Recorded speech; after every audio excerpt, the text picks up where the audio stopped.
Салют усім! Привітання, Яна! А з ким ти тут розмовляєш? Тиши, Топа, спужаєш нашу гостю. Якою гостю? Де гостя? Ну, хіба ти не бачиш квіточку? Ой, яка незвичайна! Ось і я кажу, напевно, чаровна. Ти не відаєш, як вона називається? Лічиш, що я спеціаліст-квітковод? Ну, може, ти раніше такого пригажу не сустракав. Да ні, упершиню бачу. Яночка, треба звернутися до нашої чарівниці, феї. Яна допоможе. Ага, феєчка! Привітання, сябри мої! Яка прихожа кветка! Я такую бачила, коли гостила у своей сябровки феи кветок Флоры. Усё зразумела. Гэта ваша сяброўка фея свою кветку вам у подарунок прислала. Ой, думаю, что так. Треба обов'язково їй потелефонувати і дякую сказати. Ой, а у вашей сяброўкі шмат кветок?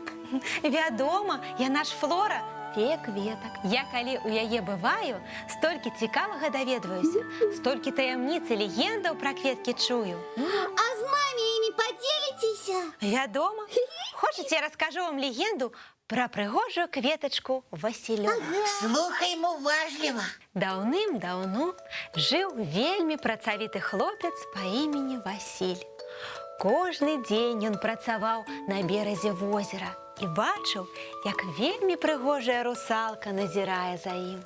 Ой, а русалцы Василь спадабаўся? Так, і яму яна была вельмі сімпатычнай, але яны не маглі быць разам, таму што русалка можа жыць толькі ў вадзе, а чалавек толькі на сушы. Почекайте, феечка, вы описали легенду про кветку. А не про русалок. Будуць вам кветкі. Аднойчы здарыўся цуд, і Васіль ператварыўся ў прыгожую сінюю кветку, сінія пялёсткі якой нагадвалі русалцы яе родны дом, глыбокае возера. А Василёк з таго часу кожны дзень глядзеўся ў водную роўняць і чакаў сваю любую русалку. А люди почали с того часу синюю кветочку называть Василек. Менавіта так сінюю кветку пачалі называць Васільком. Ой, ведаеце, мне б так хацелася ў кветку ператварыцца, ну хаця б на момант. Толькі ў самую прыгожую, вядома. Ну, у ружу. І пра гэту кветку ёсць легенда-загадка. Ой, Погуляем у казку. А чаму б не? Топа, ты будеш прынцам? С задовольнением.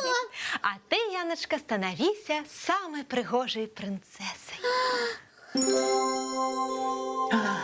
И мы отправляемся на бал, милая принцесса. добра, толькі спачатку прагуляемся па каралеўскім парку.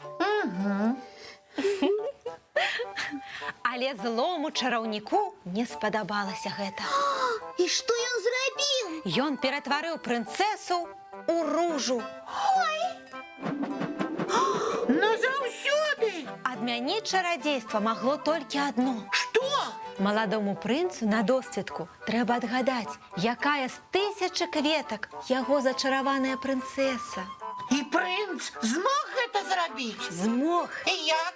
Толькі на адной з 1000 кветак няма кропеля красы. Вось, гэта моя принцесса. І мне яна вельмі падабаецца. Ах, прынц, ты мяне расчараваў! Якая прыгожая І гісторыя. мне вельмі падабаецца. Ой, а можа, кожная кветка зачараваная принцесса, и кожная умее слухаць і гаварыць. Усё можа быць. А вы, феечка, якія кветкі любіце? Я люблю рамонкі. Ой, і я. Яны мне сонікі нагадваюць. Ёсць і пра іх легенда. Кажуць, што рамонкі – гэта парасоны для маленькіх гномікаў. І калі ідзе дождж, гномікі хаваюцца пад кветкі парасоны. А мы можем побыть веселыми гномиками? А чаму б і не? Зараз усе гномікі будуць глядзець мультфільм. Слухай, як ти лічыш, якое імя ў гэтай кветачкі? А давайте імя мы самі придумаем. Ой, давайте! А чому б ёй Янай не быць? А можна? Здорово, буде у нас две Яны.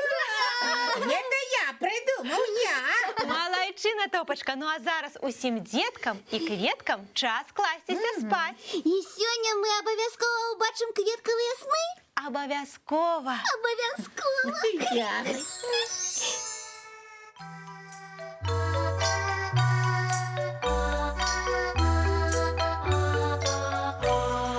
Довгий день, теплый день, отплывая за облаки. Синий тень, сонный тень, отползая куда далекий. Сбегли зайки все в лесы, смолкли птушек голосы. И буслы в гнездо сховали свои долгие носы. Баю-бай, баю-бай, вошеняты закрывай. Баю-бай, баю-бай, вошеняты закрывай. По крысе на росе потухают зорки с плюшки. Гули все, казки все, похованы под подушки. Спят и мышки, и стрижи, спят машины в гаражи.